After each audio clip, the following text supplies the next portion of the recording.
اسلام آباد میں نامعلوم شخص کی ٹکڑوں میں بٹی لاش برآمد ہوئی ہے۔ ادھر راولپنڈی میں مرغی کی دکان پر 300 روپے مزدوری مانگنے کے تنازع پر نوجوان کو قتل کرنے والے ملزم کو پولیس نے گرفتار کر لیا ہے۔ مزید جانیں گے ڈان نیوز کے نمائندے طاہر نصیر سے۔ طاہر بتائیے۔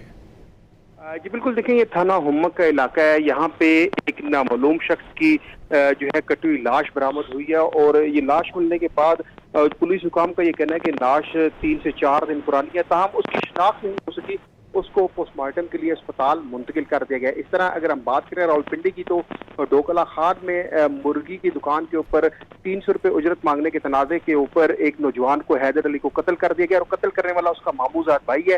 صادقہ آباد پولیس نے جو ایس ایچ او ہیں راجہ سجاد، انہوں نے کم قلیل مدت میں جو ہے اس ملزم کو بھی گرفتار کر لیا، اور اس کو جو ہے اس سے اعلیٰ قتل کی برآمدگی کے لیے اس کو اب مقامی عدالت میں پیش کر کے جسمانی ریمانڈ بھی حاصل کیا جائے گا۔ جی بہت شکریہ طاہر نصیر ان تفصیلات کے لیے۔